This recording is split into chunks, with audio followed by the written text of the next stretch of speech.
आंकड़ों का प्रबंधन ज्ञान मिलता है। तो विश्लेषण यानी माध्य माध्यिका बहुलक जो कि अभी आप पढ़ोगे 9th में पढ़ेंगे। 9 में पढ़ा था कि माध्य माध्यिका में पढ़ा था? 8वीं में पढ़ा हुआ, 8वीं में पढ़ा है।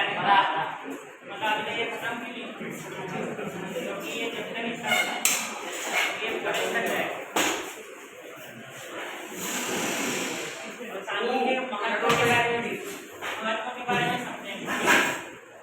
जैसे कि अगर आप बैंक में भी नौकरी करोगे तो भी ये पढ़ना है, या फिर आप कोई गवर्नमेंट जॉब लगा दी आपकी, ये कौन है? एम्प्लॉय कौन है? निर्मला सीतारमण कौन है? ये क्या है हमारी ये उद्योग में भी अगर तुम जाओगे इसमें भी सांख्यिकी की जरूरत होती है। जैसे कि उद्योग में आप मान लो बोलने के नियम मतलब इतनी मतलब मांग आ रही है तो उसके हिसाब से आपूर्ति कर पाओगे, तो इसलिए सांख्यिकी की जरूरत होती है। अर्थशास्त्र में मुद्रा स्थिति होती है और प्रति व्यक्ति आय की निकासी होती है, सब जरूरी होता है। सांख्यिकी के मुख्य 5 चरण होते हैं, इसको सीखने के लिए 5 चरण होते हैं। सबसे पहले आप सीखते हैं आंकड़ों का संग्रह करना, ये आपने सीखा सकते हैं, ठीक है। और ऑर्गेनाइजेशन में भी संगठन यानी आंकड़ों को जैसे इकट्ठा करते हैं, कैसे सही ढंग से इकट्ठा करना, तो वो आपने संगठन करके सीखा। प्रस्तुतिकरण जैसे ग्राफ बनाना वगैरह ये आपने 9 में सीख लिया। अब विश्लेषण जो आप 10वीं में सीख रहे हैं माध्य का बहुलक, और ये जो लास्ट चीज है या तो कॉलेज तक पढ़ते हो, इसका मतलब निष्कर्ष निकालना हो गया।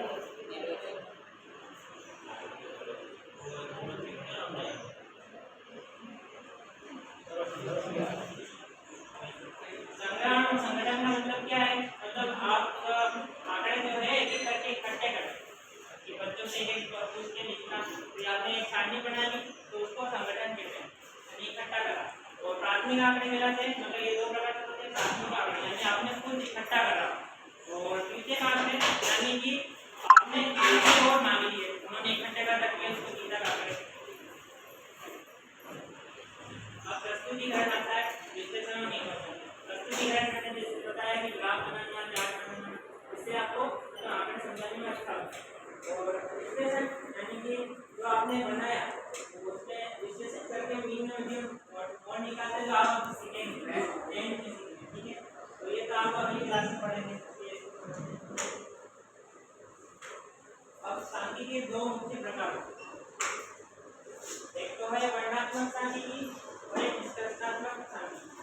वर्णनात्मक सांख्यिकी में आप ये पढ़ते हैं मीन मॉड मीडियन, और इसमें ये जो है आगे 11वीं बार में पढ़ोगे रेंज मीडियन और निष्कर्ष। निष्कर्ष वाला आप अभी आप वेट करते हैं सिलेबस 3 आंकड़ों का अर्थ समझा ना 9 में। कितने प्रकार के होते हैं? 2 प्रकार, एक ग्रुप डाटा यानी कि वर्गीकृत और वर्गीकृत करना सिखाया कि नहीं आंकड़ों को? जैसे आप वर्गीकृत आंकड़े थे जैसे ऐसे आंकड़े जैसे दे दिए गए तो आपको ऐसे बनाना सीखा, इसको कहते हैं अवर्गीकृत और इसको कहते हैं वर्गीकृत। अब आया आपका केंद्रीय प्रवृत्ति यानी माध्य यानी कि औसत होता है। मतलब आप किसी बच्चों को चॉकलेट बांटना चाहते हो क्लास में, बच्चे कितने हैं? 50 और आपके पास चॉकलेट है 150, तो सभी बच्चों को बराबर चॉकलेट मिले तो कितनी चॉकलेट पड़ेगी?